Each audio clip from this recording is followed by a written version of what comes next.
বন্ধুরা, আশা করি তোমরা সবাই ভালো আছো। তোমার চ্যানেলে তোমাদের সবাইকে স্বাগতম। তো নবম শ্রেণী পাশ করার পর যখন আমরা মাধ্যমিক পরীক্ষার্থী, অর্থাৎ পরের বছরই আমাদের মাধ্যমিক পরীক্ষা, এরকম একটা মুহূর্তে আমাদের যখন পৌঁছাতে হয়, তখন আমরা নিউ ক্লাস 10 রূপে স্কুলে চলতে থাকি। এবং আমাদের একদম সর্বপ্রথম যেটা দরকার হয় সেটা হচ্ছে আমাদের পাঠ্য বই। কারণ আমাদের পাঠ্য বই ছাড়া তো পড়াশোনা শুরু করা একদমই অসম্ভব, এবং যত তাড়াতাড়ি সম্ভব ক্লাস 10-এর পড়াশোনাটা কিন্তু শুরু করে দেওয়া উচিত। কারণ তোমরা এটা খুব ভালো করেই জানো, ক্লাস 10 মানে মাধ্যমিক, মাধ্যমিক মানে বোর্ড পরীক্ষা। এতদিন যেমন গতানুগতিকভাবে স্কুলে পড়াশোনা করে চলেছি, ঠিক সেরকমভাবে কিন্তু নয়।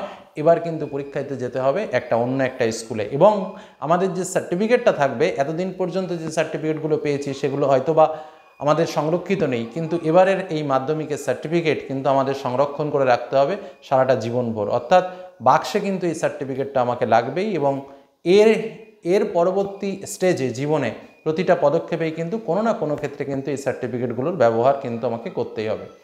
আর সার্টিফিকেটের মূল্য তখনই বৃদ্ধি পায় যখন সেই সার্টিফিকেটের সাবজেক্ট ওয়াইজ মার্কসটা একটু বেটার থাকে, তখনই কিন্তু সেই সার্টিফিকেটটা দেখতেও ভালো লাগে, বলতেও ভালো লাগে, শুনতেও ভালো লাগে।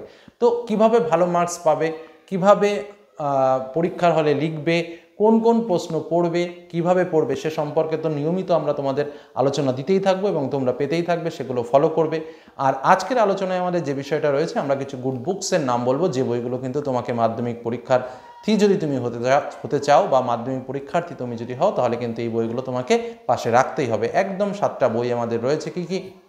বাংলা, ইংরেজি আর অঙ্ক, যে 3টে বই কিন্তু আমাদের স্কুল থেকে দেবে। তার সঙ্গে রয়েছে ইতিহাস, ভূগোল, জীবনবিজ্ঞান এবং ভৌতবিজ্ঞান। এই মোট 7টা সাবজেক্টের 700টি মার্কস রয়েছে। এই 700 মার্কসের মধ্যেই কিন্তু আমার খেলা শুরু, অর্থাৎ আমি কত স্কোর করতে পারি সেটাই হলো মূল বিষয়। বই বলার আগে, বই দেখানোর আগে একটা কথা তোমাদের বলে রাখি, বই কিভাবে চিনবে। 1 নম্বর কথা যেটা বলবো, যে খুব কঠিন নয়, সাধারণ ভাষায় লেখা, সহজ সরল ভাষায় লেখা, কিছু পড়লেই আমি বুঝতে পারবো। মেন হচ্ছে বোঝা।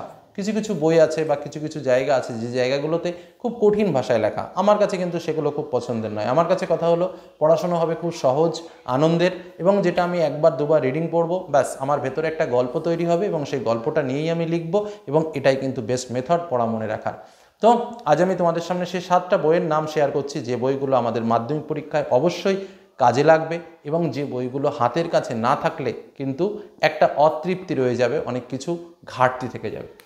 প্রথমেই যে বিষয়টা বলবো সেটা হচ্ছে আমাদের এই যে বইটা রয়েছে, তোমরা দেখতে পাচ্ছ, সাহিত্য সঞ্চয়ন। এই সাহিত্য সঞ্চয়ন, এই বইটা কিন্তু আমাদের বাংলা বই। এই বইটা আমাদের স্কুল থেকে দেওয়া হবে, এবং এর সঙ্গে আরও একটা বই দেওয়া হবে যেটা হচ্ছে কোনি। ঠিক আছে, এই মুহূর্তে আমার হাতের ধারে নেই, সেটা হচ্ছে কোনি উপন্যাস, মতি নন্দীর লেখা। এটাও কিন্তু তোমরা স্কুল থেকে পাবে।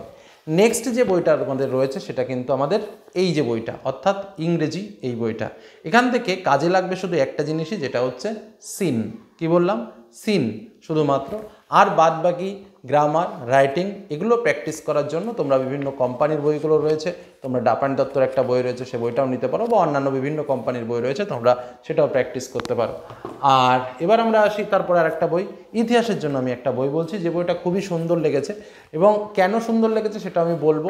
সেটা হচ্ছে সভ্যতা, স্বদেশ ও পরিবেশ, গৌতম বসুর লেখা। গৌতম বসুর নাম যারা ইতিহাস পড়েছে বা যারা ইতিহাস নিয়ে পড়াশোনা করেছে তারা কিন্তু সবাই জানে। অধ্যাপক গৌতম বসু এমফিল সিটি কলেজের প্রফেসর ছিলেন, এবং বিভিন্ন গ্রন্থের, ঐতিহাসিক গ্রন্থের কিন্তু প্রণেতা।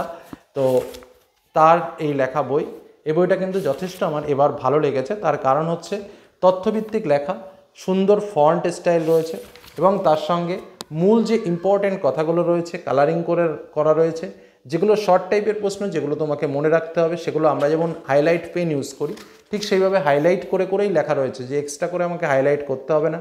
ঠিক সেইভাবে কিন্তু আমার নোটসগুলো করা রয়েছে, এবং স্বাভাবিকভাবে তথ্যভিত্তিক লেখা কিন্তু রয়েছে, এবং উপযুক্ত ব্যাখ্যা সহকারে কিন্তু লেখা রয়েছে, যে কারণে এই বইটা কিন্তু আমার কাছে যথেষ্ট ভালো লেগেছে। আর আরও একটা বিষয় যেটা তোমাদের না বললে নয়, সেটা হচ্ছে যে অধ্যায়ের শেষে যে প্রশ্নগুলো দেওয়া রয়েছে, প্রত্যেকটা প্রশ্ন কিন্তু ইম্পর্টেন্ট এবং পরীক্ষাতে আসার মতো। এটা শুধু প্রথম চ্যাপ্টার নয়, প্রত্যেকটা চ্যাপ্টারকেই সুন্দরভাবে এরকমভাবে সাজানো হয়েছে, এবং অধ্যায়ের শেষে প্রশ্নগুলোও যেগুলো দেওয়া রয়েছে খুব সুন্দর।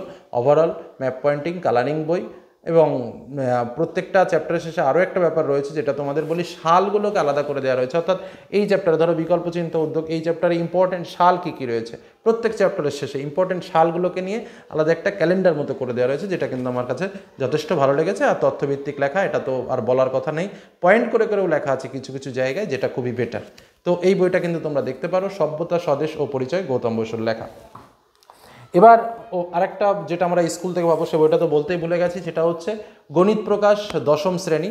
এটা তো তোমরা সবাই জানো, এটা আমরা স্কুল থেকে পাবো এবং আমাদের প্র্যাকটিস করতেই হবে, খুব ভালো করে প্র্যাকটিস করতে হবে। অঙ্কে যারা দুর্বল রয়েছে তাদের আরও বিশেষ করে প্র্যাকটিস করতে হবে।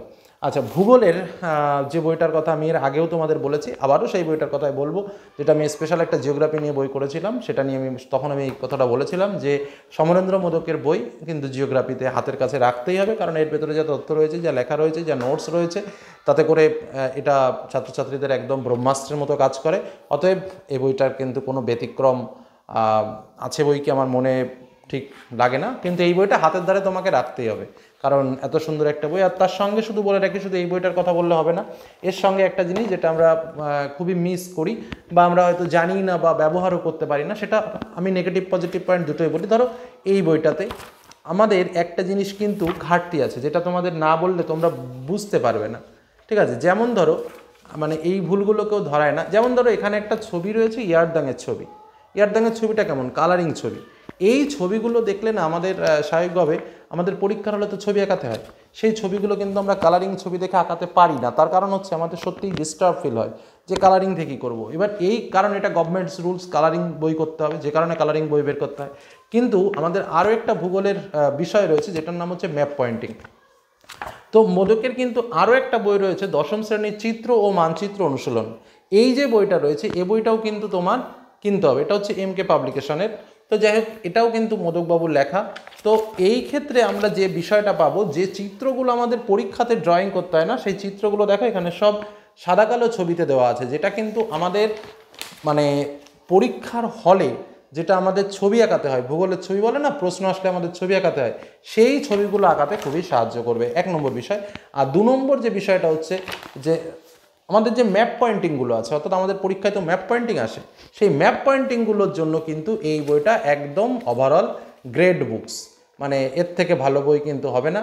এবং এখানে খুব সুন্দর করে সেই সমস্ত বিষয়গুলো দেওয়া রয়েছে, এবং বিভিন্ন যে প্রজেক্ট আমাদের করতে হয়, সেই first unit test, second unit test এবং ফাইনালের জন্য প্রজেক্ট, সেই প্রজেক্টের কাজও কিন্তু এই বইটাতে করে দেওয়া রয়েছে। অর্থাৎ ভূগোল বইটা যেমন আমরা এই ভূগোল ও পরিবেশ সমরেন্দ্র মোদকের এই বইটা কিনবো, তার সঙ্গে আমি বলবো ছাত্রছাত্রীদের অবশ্যই এই দশম চিত্র ও মানচিত্র অনুশীলন যেটা রয়েছে, চিত্র মানচিত্র অনুশীলন 10-এর, এই বইটাও কিন্তু সঙ্গে রাখবে ভূগোলের সঙ্গে। ওকে, এবার রইল আমাদের বাকি আর দুটো জিনিস, একটা হচ্ছে ভৌতবিজ্ঞান এবং জীবনবিজ্ঞান। তো দেখো, ভৌতবিজ্ঞান এবং জীবনবিজ্ঞানের জন্য আমি যেটা বলবো সেটা হচ্ছে, এই মুহূর্তে ভৌতবিজ্ঞান ও পরিবেশ তো অনেক বই তোমরা দেখেছো, আর একটা বইয়ের ঠিকানা আমি তোমাদের দিই, যে বইটা অন্তত দেখে রাখো, কাজে লাগবে, মজা পাবে, এটুকু বললাম। সেটা কি? ভৌতবিজ্ঞান ও পরিবেশ, গোবিন্দপ্রসাদ শাসমলের লেখা, দশম শ্রেণীর বুকস। বইটা তোমার যেটা বলবো, ছবিগুলো দেখলে তুমি বুঝতে পারবে এবং লেখার ফন্টগুলো দেখলে বুঝতে পারবে। ভৌতবিজ্ঞান নিয়ে যে ছাত্রছাত্রীদের মনে একটা অযথা চিন্তা, অযথা ভয়, সেই ভয়টাকে দূর করতে গেলে যদি তোমার কোনো একটা ভালো বই কাছে বা সঙ্গী প্রয়োজন হয়, সেই সঙ্গী কিন্তু তোমার এই বইটা, অর্থাৎ ভৌতবিজ্ঞান ও পরিবেশ, গোবিন্দপ্রসাদ শাসমলের লেখা বই। একবার মার্কেটে গিয়ে দেখে এনো, মন ভালো লাগবে, বা তোমার টিচারকে বলো যে স্যার এই বইটা কেমন, তিনি একদম সঠিক কথায় উত্তর দেবেন যদি তিনি পড়ে থাকেন। আর আরেকটা জীবনবিজ্ঞান বই রয়েছে আমাদের, জীবনবিজ্ঞান বইটা আবার একটু বলে নিই, যেটা হচ্ছে সহজ জীবনবিজ্ঞান ও পরিবেশ, ডক্টর বিনয় কুমার দাসের লেখা। ডক্টর মানে বুঝতেই পারছো যে পিএইচডি করা, এমএসসি, বিএড এবং পিএইচডি করা শিক্ষক একজন, বিনয় কুমার দাস, তার লেখা বই। তো এই বইটা কিন্তু ওভারঅল এরকমভাবে বইটা করেছে, খুবই সুন্দর। আমি একটা সুন্দর জিনিস দেখাই, যেটা দেখলে তোমরা বুঝতে পারবে, এটা চোখের চিত্র, চিত্রটার ভেতরেও একটা সুন্দর গ্ল্যামারাস ব্যাপার যেটা বলা যায়, সেই বইটা রয়েছে। তার সঙ্গে তথ্যভিত্তিক, পয়েন্ট ভিত্তিক উত্তর লেখা এবং খুব সুন্দর বই। ওভারঅল এই বইটা তোমরা জীবনবিজ্ঞানের জন্য দেখতে পারো। তাহলে আমরা মোট আরেকবার বইগুলোকে দেখে নিই। জীবনবিজ্ঞানের জন্য সহজ জীবনবিজ্ঞান ও পরিচয়, দশম শ্রেণী, বিনয় কুমার দাস। তারপরে হচ্ছে ভৌতবিজ্ঞান ও পরিবেশ, যেটা হচ্ছে গোবিন্দপ্রসাদ শাসমল, খুব সুন্দর একটা বই। আচ্ছা, ভূগোলের জন্য যেটা ম্যাপ বই বললাম, চিত্র ও মানচিত্র অনুশীলন, সমরেন্দ্র মোদক। আচ্ছা, যেটা বই বললাম সেটা হচ্ছে ভূগোল ও পরিবেশ, সমরেন্দ্র মোদক। আচ্ছা, অঙ্কের জন্য যেটা বললাম সেটা হচ্ছে স্কুল থেকে পাবো আমরা এই বইটা। আর ইতিহাসের জন্য যেটা বললাম স্বদেশ সভ্যতা ও পরিচয়, গৌতম বসু। আচ্ছা, আর ইংরেজির জন্য স্কুল থেকে পাবো আমরা এটা। আর বাংলাতে দুটো বই পাবো, একটা হচ্ছে সাহিত্য সঞ্চয়ন এবং আরেকটা হচ্ছে কোনি উপন্যাস, যেটা সেটা রয়েছে কোথাও, আমি আর দেখাতে পারলাম না এই মুহূর্তে। তো এই হলো বেসিক একটা কনসেপ্ট, বেসিক কিছু বুকসের নাম আমি তোমাদের বললাম, বইগুলো কালেক্ট করে নিতে পারো, দেখতে পারো, পরীক্ষায় খুব সফলতা এনে দেবে। এবং তার সঙ্গে যেটা কথা, তোমাকে বিভিন্ন ক্ষেত্রে বিভিন্ন রকমভাবে সহজে কোনো জিনিস অ্যাবজর্ব করতে কিন্তু তোমাকে সাহায্য করবে। শুধু এটুকু বলতে পারি। তো এই বলে আজকের আলোচনা শেষ করলাম। সকলে ভালো থেকো, সুস্থ থেকো, সাবধানে থেকো। ধন্যবাদ।